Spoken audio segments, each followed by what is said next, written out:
Muito bom dia para você, eu sou Júnior Moreira, este é o Conversa de Redação e comigo para debater os principais temas do dia tem os jornalistas Eduardo Costa, Edilene Lopes, William Travassos e Marcelo da Fonseca. Olha só, pessoal, o governo federal estuda alternativas para tentar compensar a perda de arrecadação de 12 bilhões de reais com a derrubada do aumento do IOF. Uma dessas alternativas, seria elevar o IPI, que é o Imposto sobre Produtos Industrializados, o que atingiria a população de baixa renda. Então deixaria de atingir o IOF, as pessoas mais ricas, e passaria então a atingir os mais pobres. Me parece que é essa a discussão que está colocada. Independentemente de quem vai pagar esse imposto, Eduardo, acho que eu vou voltar no Conversa de Redação de ontem. Não dá, né? Bom dia. Bom dia para todo mundo. Ô Júnior, do que eu escutei de ontem para cá, de gente mais próxima, como os colegas da Itatiaia de Brasília, de gente não tão próxima, mas que sabe das coisas, como o Lauro Jardim e tal, mandei lendo também, o troço está mais feito do que parece. Está mais feito do que parece. Primeiro, o governo está absolutamente perdido. Ontem de manhã tinha como certo que ia reagir no Supremo, ia para o confronto. Com o passar do dia, não vamos não, que a vergonha pode ser maior. Segundo, tem uma história de que o Alcolumbre quer a demissão de ministro para poder conversar de novo. Tem as histórias das emendas. E tem mais, muito mais.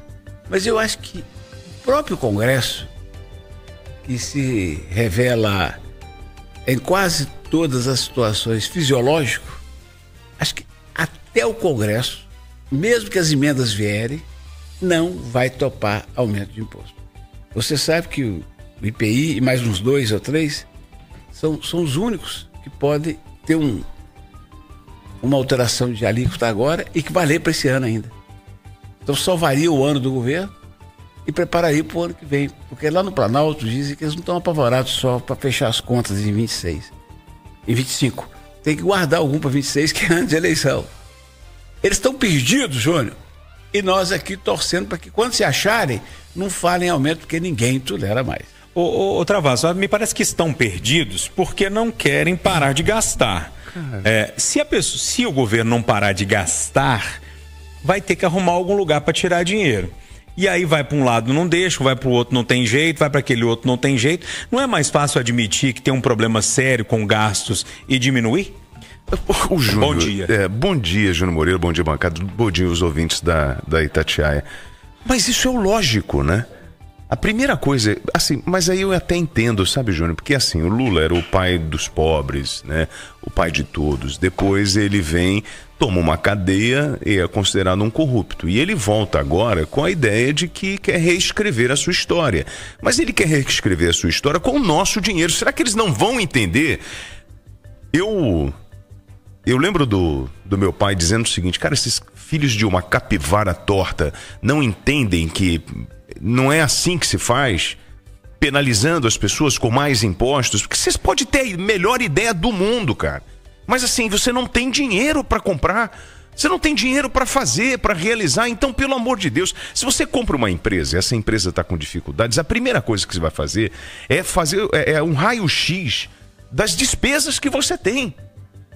E depois você vai planejar, vai equalizar a conta. A gente viu isso aqui em Minas Gerais, cara. O estado quebrado. Não tô aqui levantando bola pra Zema, não, mas o cara pegou um estado quebrado e tenta organizar as contas para poder depois dar um outro passo.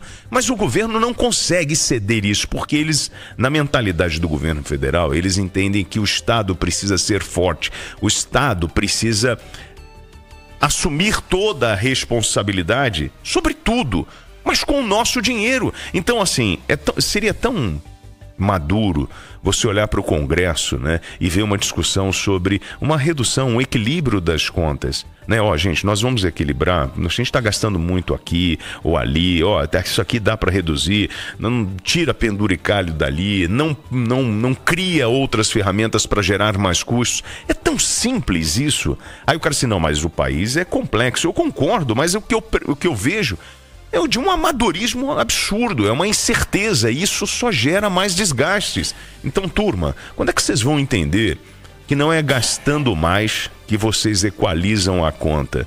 Porque é assim que vocês estão fazendo. E sabe quem é que está pagando isso? É o povo brasileiro, para sustentar um monte de mordomia. Ou a gente para e faz um raio-x por onde o dinheiro está saindo, né, escorrendo pelo ralo, ou a gente vai ficar correndo igual um cachorro atrás do rabo, cara. Então é uma vergonha isso. Ô Edilene, aí em Brasília ninguém fala em parar de gastar, não? O assunto é mesmo arrecadar mais? Bom dia. Uai, Júnior, difícil parar de falar em gastar quando recentemente eles aprovaram mais gastos, ampliando o número de parlamentares na Câmara dos Deputados. Não, dificilmente o Congresso fala em parar de gastar, o governo fala porque é pressionado pelo mercado por uma reforma administrativa, por um corte de gastos, mas cada um cortar na própria pele é algo que realmente não é um assunto por aqui. E nós vamos lembrar de uma conversa de redação, salvo engano, na sexta-feira passada, em que Eduardo vai lembrar disso também, falou que se as emendas fossem pagas, o problema seria resolvido. Eu disse que essa briga seria intensa, que o governo poderia ter um fracasso. Foi exatamente isso que aconteceu. Nessa questão de aumentos de impostos, que é algo totalmente impopular, os parlamentares pesaram como isso poderia ser negativo para eles. E não era só uma briga por emendas no Congresso Nacional, um enfrentamento que tem a ver com 2026 e com posicionamento que é impopular. Então, os parlamentares, caso votassem contra, a favor do aumento de impostos do governo, estaria no mesmo barco, que aí não poderiam lutar como uma oposição forte e ferrenha. Então, os parlamentares escolheram o seu lado, foi uma grande derrota para o governo federal. Quais são as possibilidades que estão na mesa hoje? Além desse enfrentamento no judiciário, eu conversei com vários ministros no jantar que eu fui antes de ontem, e eles disseram que a tendência natural do governo era a judicialização, que ainda não aconteceu, mas que existia também uma possibilidade que estava sendo morta na raiz, que era natimorta, que era cortar renúncias fiscais, que são empresas que hoje são isentas no Brasil. Então, se a gente for pensar, são gigantes do mercado. Empresas que produzem telefones celulares, eletrodomésticos, aviões, mineradoras, muitas delas têm renúncias fiscais gigantescas, de R$1 bilhão.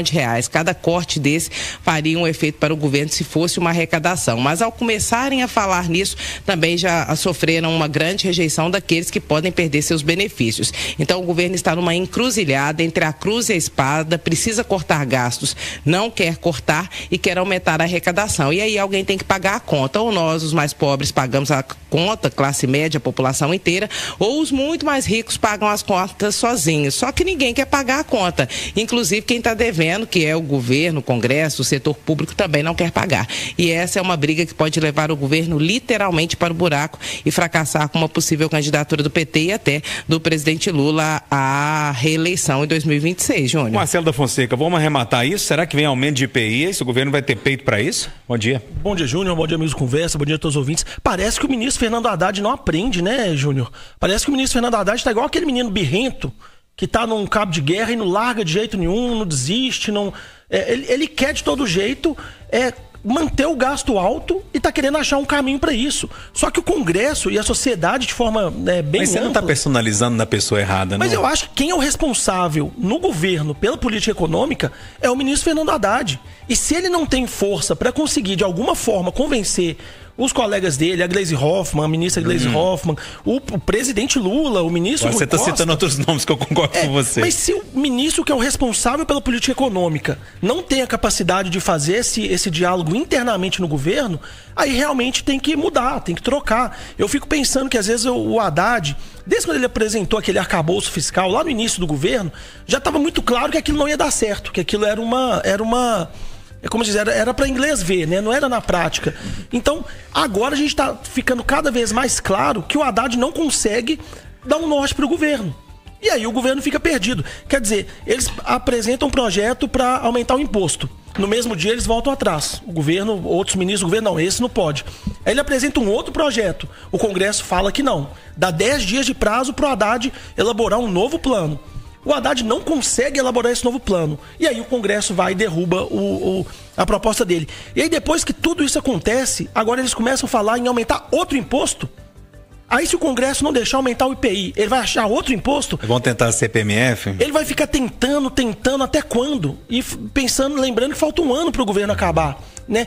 Assim, tá faltando talvez maturidade para sentar com o Congresso, para sentar com o Judiciário, para sentar com outros poderes e buscar uma solução conjunta. Eu não sei se é reforma administrativa, se é corte de gastos, mas aumentar imposto não dá. Isso está muito claro. Está faltando o Haddad entender isso. E está faltando o Haddad convencer o Lula, que é quem manda, entender isso também. Bom, vamos lá, gente. Vocês lembram da Dilma que arrebentou o setor elétrico um ano antes da eleição?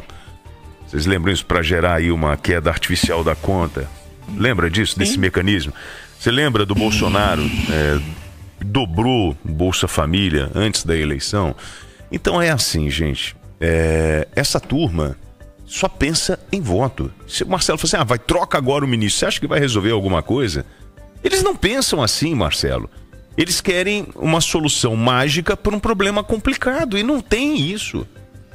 Só que essa solução que eles estão buscando claramente não está sendo aceita. Sim, mas o governo está ladeira abaixo, então, bicho. Em vez de você ficar insistindo na mesma solução, mudando só o nome do imposto que você vai aumentar, será que não é hora de rever isso, não? Será que o Haddad vai continuar, o governo Lula vai continuar dando soco em ponta de faca até quando? Então, será que não está na hora de discutir uma reforma administrativa? E aí não é só o governo Lula, não. Gente, a gente está vendo o Congresso essa semana aumentando gastos com novos deputados. O Judiciário, a gente tem os penduricalhos, semana após semana tem reajuste, tem novos benefícios. Será que não está na hora de um diálogo mais amplo para que todo mundo comece a participar desse ajuste fiscal? Ou a gente vai ficar vendo o governo apanhar no Congresso igual está acontecendo? Porque acaba desmoralizando o governo Lula.